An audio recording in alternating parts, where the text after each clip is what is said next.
Well, good morning to all you prayer warriors out there, all of our friends that support Giving Others Eternity Ministries. I just thank you so much for your care and your concern, and most of all for your prayers.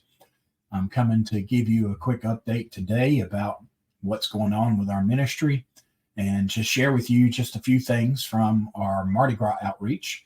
I've got a few slides that I want to show here in just a moment to you and just talk about the Mardi Gras outreach briefly. But I do want to say thank you so much to those of you who support our ministry, who help us financially in order to be able to take the gospel to places like New Orleans and Columbia and even NC State and UNC Chapel Hill and the bus station in downtown Raleigh.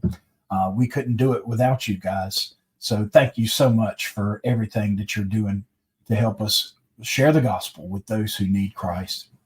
So I want to go and tell you just a few things about the Mardi Gras outreach. I'm going to add some slides here for just a moment and talk about that. That was February 7th through the 14th.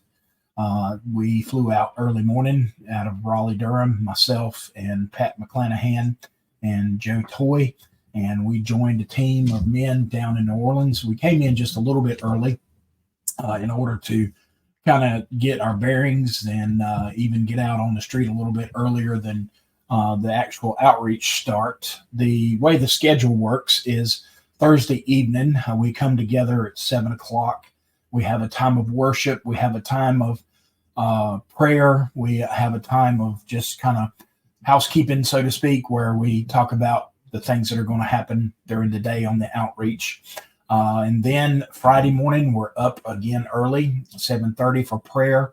And then from about 8 to almost 11, we have our main session where we have a time of worship. And we have a speaker who comes in and shares a message with us to encourage us in our evangelism efforts. And so it was a great one as usual. Our speaker was Dr. Preston Nix, who is an evangelism professor at New Orleans Baptist Theological Seminary. We love Dr. Nix. He is truly an evangelist.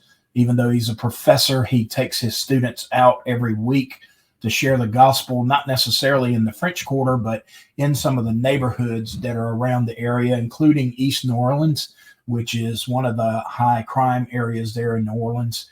And he is a great mentor. He was a great speaker, of course. We love Dr. Nix.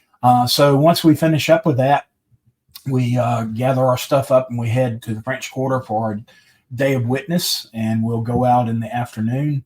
We'll hand out tracts. We'll talk to people one-to-one. Some of us will go to certain locations and preach. And so we go up to the corner of Bourbon Street and Canal, where we set up our speaker system and we preach, we hand out tracts, and we talk to people one-to-one. And so this year, as usual, we encountered some spiritual warfare. It was kind of intense at times. We had some folks that were opposed to the gospel. We had one man who came up there and started throwing stuff at the guy who was preaching. He was digging stuff out of the trash can and throwing it and just being general pain. But we tried to engage him. We tried to talk to him. And of course, he wasn't having anything with that. And so, in fact, he stole the hat of one of our team members and ran off and threw it in the middle of Bourbon Street and then took off and with the hat again. Anyway, it was an interesting experience. We expect that when we go down to New Orleans. So looking here at your screen, you'll see a couple of conversations that I had. One, you'll see a conversation I had with a man named Jody. He's the guy that's wearing the dark shirt and has a cigar in his hand.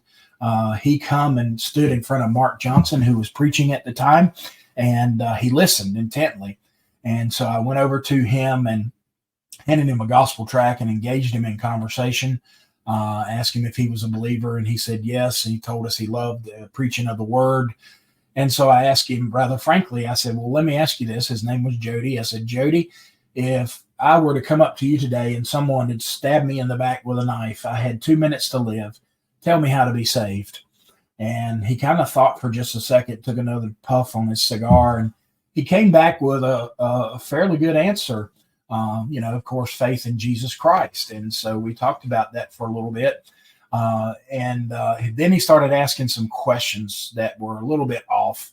He had some unusual beliefs about Adam and Eve, and they weren't literal people. And he asked questions about Cain and Cain's wife and those things, which are standard questions that a lot of unbelievers ask.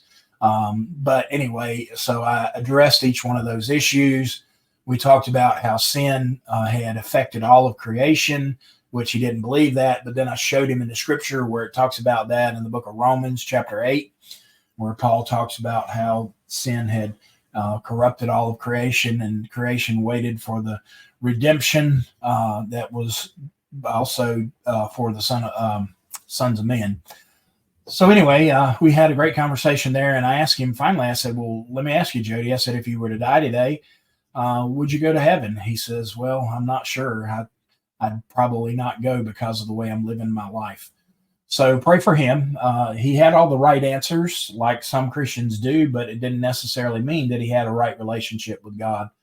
Had some other conversations there. There's a picture down in the bottom left corner of me talking with a local man, and I never did get his name, but he is in a wheelchair. He'd been in an accident several years back, and he goes around the quarter preaching the gospel. He had a megaphone in his cart. He had a little fold-up sign, and so it was a delight to talk with him and share our mutual experiences with sharing the gospel. So it was great to see this guy. You can see some of the things that took place. Top left corner, you'll see Dennis Moore, our team leader, and he is talking to a young lady who actually gave her life to Christ out there on Bourbon Street. She's a local. So that was an exciting thing to see. Just pray for her that she'll get involved in a local church. By the way, our ministry is based out of Bucharest Baptist Church in the Quarter.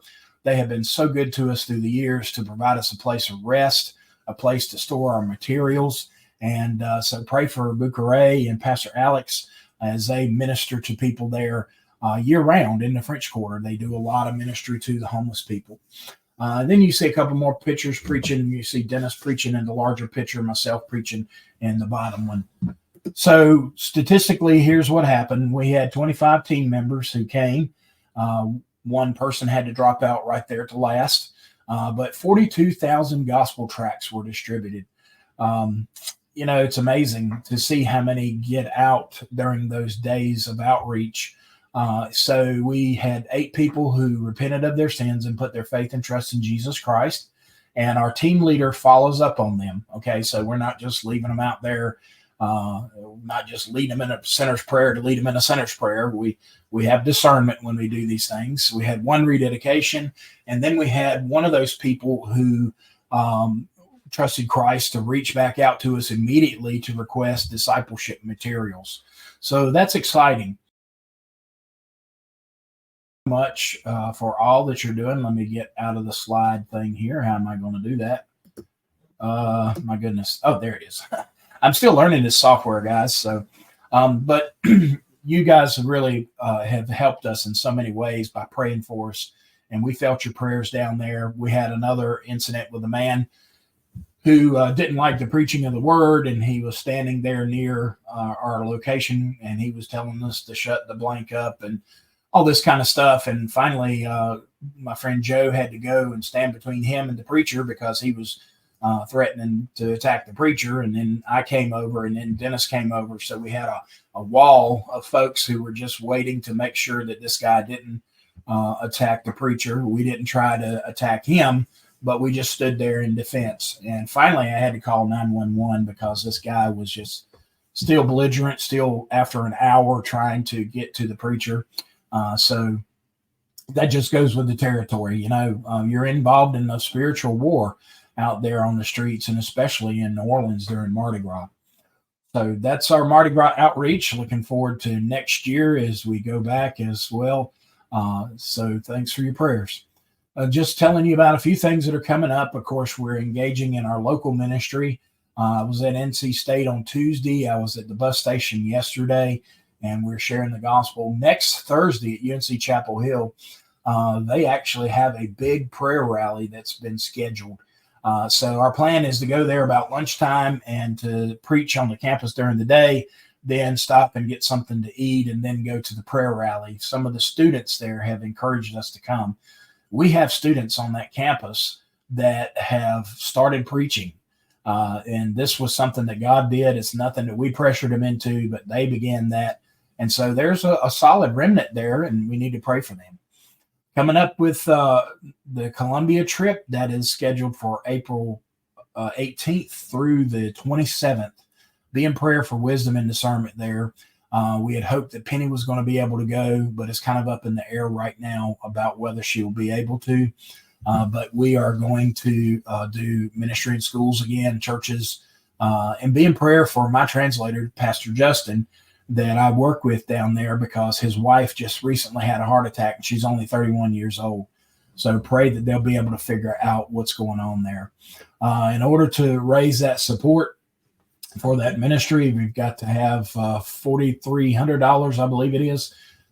We've already purchased airline tickets in faith, believing that the resources are going to come in to replace that. But just be in prayer for that issue, and Lord will provide. We know he will. He doesn't lead us anywhere that he doesn't provide for. So thank you so much for all your prayers. And I just ask that you remember us on a daily basis. So God bless you. And I hope you have a